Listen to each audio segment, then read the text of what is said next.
wabarakatuh. Waalaikumsalam warahmatullahi wabarakatuh. Selamat pagi anak-anak. Pagi, Bu. Berjumpa lagi dengan Ibu di sini. Apa kabar kalian semua? Baik, alhamdulillah. Oke. Sebelum memulai pembelajaran pada hari ini, alangkah baiknya kita berdoa. Silahkan salah satu ketuanya siapa? Rizka, Bu. Baik, Mbak Rizka silahkan pimpin doanya. Sebelum memulai pembelajaran pada hari ini, berdoa mulai. Berdoa selesai. Baik.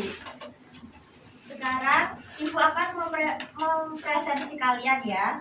Siapa sekarang yang tidak masuk? Josephira, Kenapa itu? ada acara keluarga katanya. Siapa yang nikahan? Rizky. Hanya Josephira saja atau ada yang lain? Josephira, Cantika, Sefi. Cantika Cantika apa? Lomba. Ya Allah. Doakan Cantika menang ya. Amin. Amin ya. Tingkat nasional. Amin.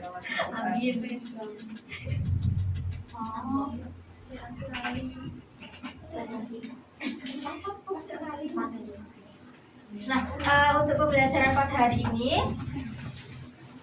kita masuk pada bab 3 ya anak-anak, yang terakhir, yakni mempresentasikan cerita pendek dengan media yang tepat.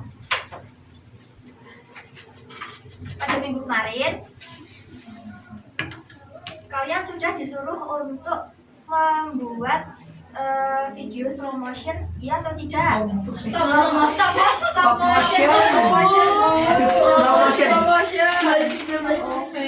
Stop motion, Bu. Pada minggu kemarin kalian disuruh untuk membuat video stop motion, iya atau tidak? Iya. Oke.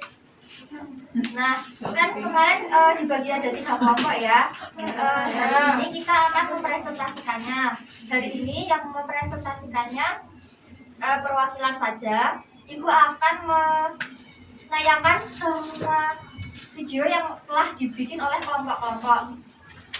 Kemudian baru nanti kalian perwakilan kelompok maju untuk menceritakan isi dari video tersebut. Silakan Mbak masuk.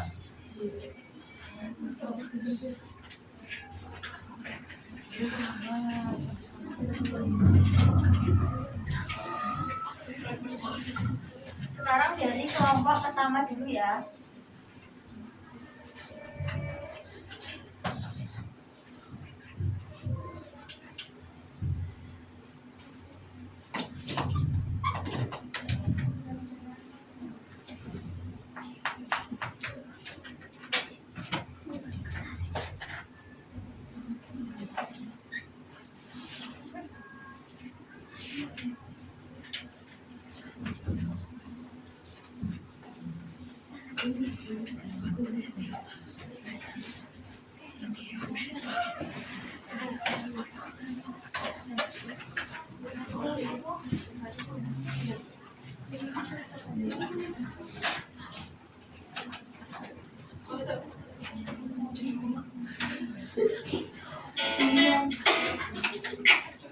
Alkisah, hiduplah sepasang suami istri bernama Hang Mahmud dan Dang Mardu. Keduanya memiliki seorang putra yang diberi nama Hang Tuah. Keluarga kecil ini tinggal di sebuah daerah bernama Desa Sungai Duyung. Desa ini dipimpin oleh seorang raja di Bintan yang terkenal berwibawa, bijak, dan karismatik. Suatu hari, Hang Mahmud berkeluh kesah pada sang istri ingin mengubah nasib dengan pergi ke Bintan. Saat semua terlelap di malam hari, Hang Mahmud bermimpi bahwa ia menatap bulan yang sedang turun dari langit. Bulan tersebut menyinari wilayah di sekitarnya, tepatnya di atas kepala Hang Tuah, anaknya. Hang Mahmud akhirnya terbangun dan langsung mendatangi anaknya yang secara misterius memiliki aroma wangi.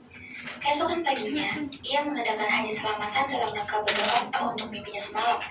Hang Mahmud berharap agar mimpi tersebut menjadi pertanda bahwa anaknya akan menjadi orang tersohor dan terpandang di negerinya. Suatu ketika, Hang tua dan ayahnya pergi untuk membelah kayu yang akan digunakan sebagai bahan bakar.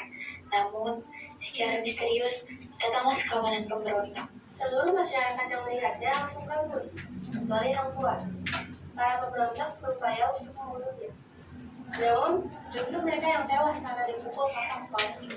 Semenjak saat itu, Raja Bintan memberikan kepercayaan kepada Hang tua, namun nasibnya tidak berjalan dengan lancar. Begitu saja karena ada beberapa rintangan yang menghalangi jalannya. Berbagai hikmah dilayangkan kepada Hang tua.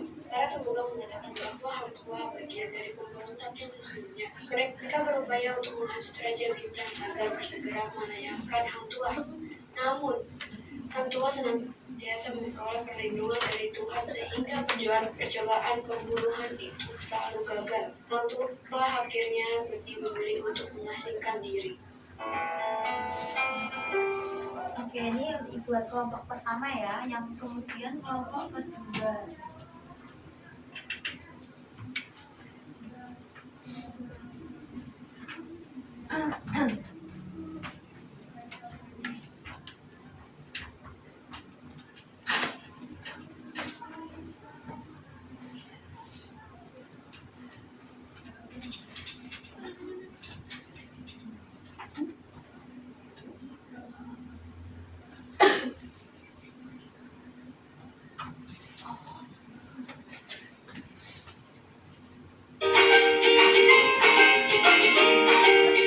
Sebuah desa hiduplah seorang perempuan miskin. Ia hidup bersama anak tunggalnya namanya Malin Kundang. Saat Malin Kundang mulai dewasa, ia memutuskan untuk pergi ke kota. Ia ingin mengadu nasibnya di sana. Barangkali dengan pergi ke kota, aku bisa mengubah nasibku, Ibu. Dengan berat hati, ibunya pun mengizinkan. Kini ibu kembali menjadi perempuan tua yang kesepian. Hingga beberapa tahun kemudian, Malin Kundang mengubah nasib. Hidup Malin tak lagi susah. Malin juga menikahi seorang perempuan bangsawan yang sangat cantik. Suatu hari, Malin ingin melihat keadaan desanya.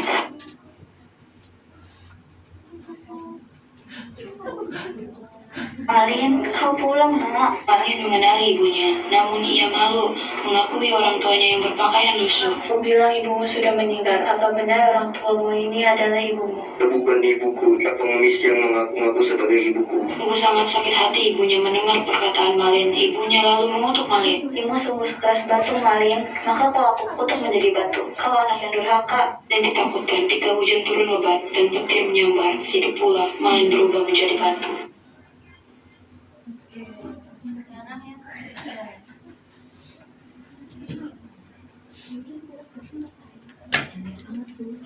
Ada 3 kelompok.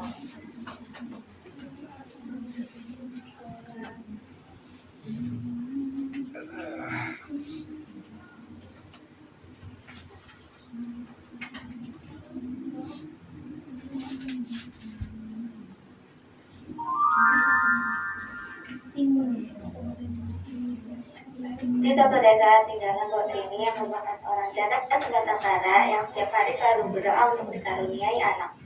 Buto Ijo mendengar doa Mbok Srini dan berjanji untuk memberinya seorang anak dengan syarat Mbok Srini harus mengembalikan anak tersebut ketika sang anak berusia 12 tahun.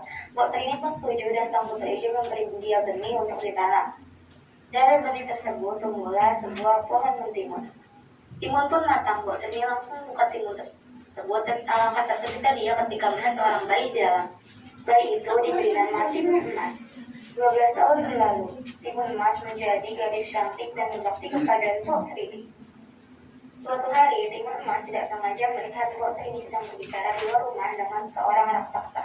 Itu adalah Buto Ijo yang menagih janji Mbok Srini. Namun Mbok Srini malah bilang jika Timun Emas sedang tidak di rumah dan menyuruh Buto Ijo untuk kembali esok hari. Ketika tidur, Mbok Srini pun bermimpi jika dia bertemu orang pintar yang akan membantunya. Pagi hari, Mbok Srini langsung menemui orang pintar tersebut. Orang pintar tersebut memberi Mbok Srini 4 buah kantung berisikan sesuatu.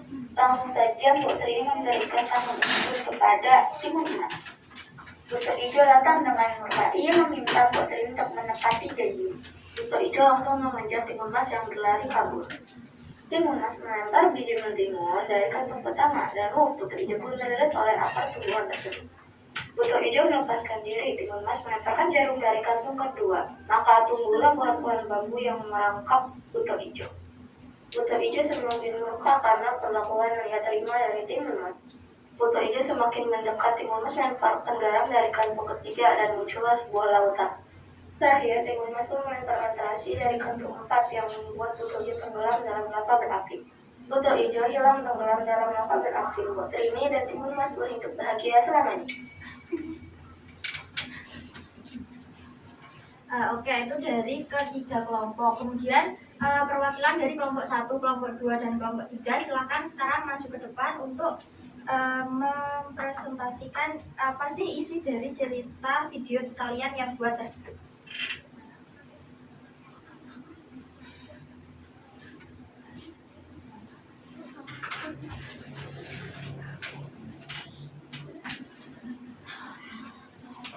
Semuanya Bu, ini gambar.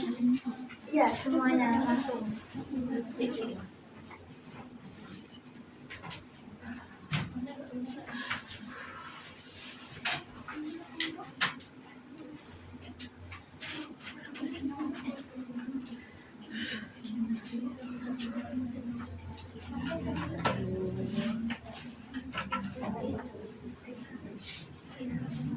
Ayo mulai dari kelompok 1 ya.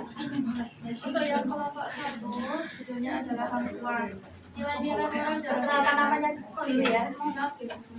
Perkenalkan, nama saya Farida Mela Dewi. Saya izin mempresentasikan hasil diskusi kami mengenai judulnya Hang Tuah. Nilai-nilai moral dalam cerita Hang Tuah, yang pertama itu ada kesetiaan. Hang Tuah setia dan dipercaya oleh raja sebagai laksamana. Yang kedua ada keberanian. Hang Tuah dan teman-temannya berani melawan bajak laut dan bangsa Portugis. Yang ketiga, kebijaksanaan. Hang Tuah menunjukkan kebijaksanaan dalam membangun bangsa. Yang keempat, cinta tanah air. Hang Tuah berhasil mengalahkan Taming Sari demi keamanan kerajaan. Yang kelima, ada toleransi. Hang Tuah tetap membantu kerajaan melawan bangsa Portugis meskipun difitnah. Yang terakhir, penghormatan terhadap pemimpin, yaitu Hang Tuah mengabdikan diri untuk Raja Melaka. Mungkin itu saja, Pak. Baik, kemudian yang kelompok 2. Ya, saya dari kelompok 2. Perkenalkan, nama saya Nurul. Ingin dari cerita Maling Kundang, yaitu 1, jangan durhaka, tidak melawan orang tua karena ada doa orang tua akan dikabulkan Allah. Semangat dan kerja keras, berani, mandiri, dan rajin dalam merantau demi memperbaiki kehidupan. Tindakan berdampak, setiap tindakan memiliki konsekuensi baik dan buruk. Kemudian kelompok 3. Baik, di sini saya akan mempresentasikan mengenai hasil dari kelompok 3. Sebelumnya, perkenalkan terlebih dahulu, nama saya Feni. Jadi, cerita ini menyampaikan pesan tentang keberanian, kecerdikan, dan keteguhan hati. Melalui kisah Tim Humas, kita dapat belajar untuk tidak mudah menyerah dalam menghadapi tantangan dan selalu percaya pada kekuatan diri sendiri, serta kebaikan yang akan selalu menang melawan kejahatan. Baik, oke, tepuk tangan untuk kelompok 1, 2, dan 3. Terus silakan kembali.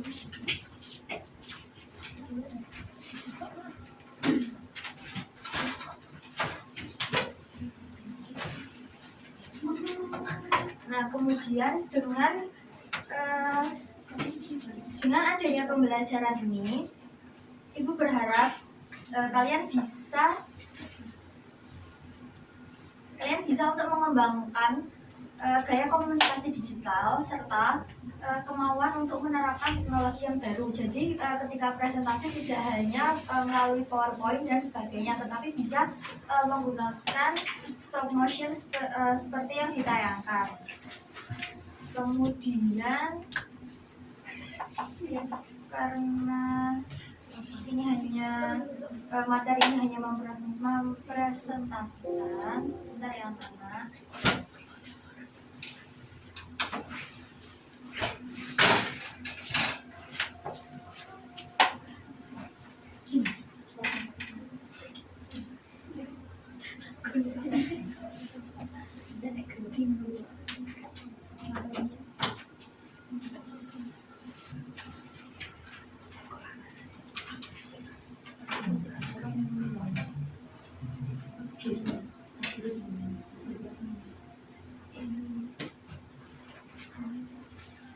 karena ini hanya mempresentasikan, jadi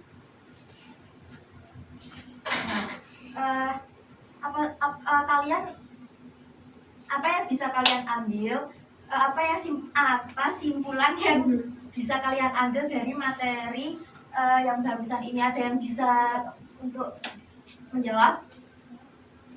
Ya, Mbak Nurul, Mbak Vera, dan Mbak Femi. Meningkatkan pemahaman dan penghayatan, Ya, kemudian daya tarik dan minat ya, memfasilitasi berbagai gaya belajar. Nah, ada lagi mungkin? Ada mengembangkan keterampilan kreatif dan teknologi siswa, lalu meningkatkan kemampuan berkomunikasi, serta meningkatkan retensi dan pemahaman nilai. Oke, dari simpulan materi yang disebutkan Mbak Nurul dan Mbak Fira tadi, berarti menurut Ibu kalian sudah bisa, sudah paham akan materi stop motion tersebut, ya? Atau ada yang ingin ditanyakan? Paham. Oke. Sepertinya kalian sudah sedikit lelah. Ibu ada ice breaking.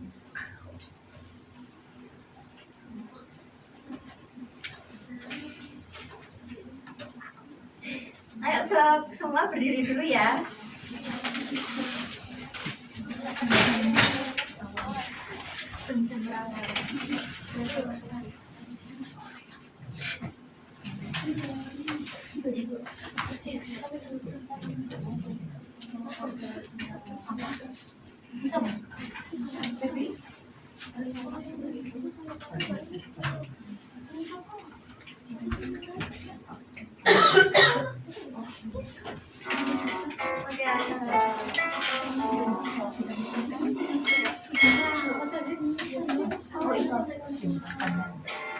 Oke, ayo.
Anaknya ilfil ya.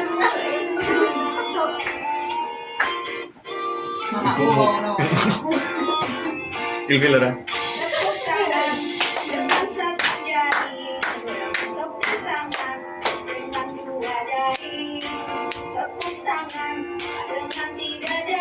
Sini yang tengah nanti.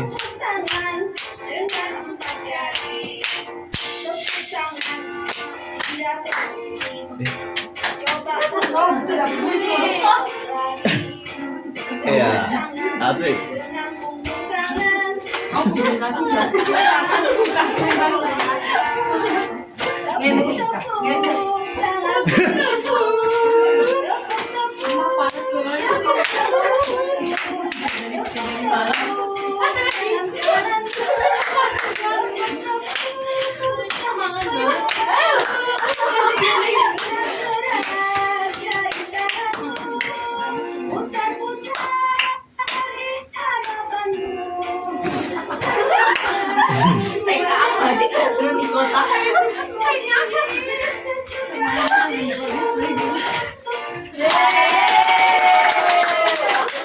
Trauma.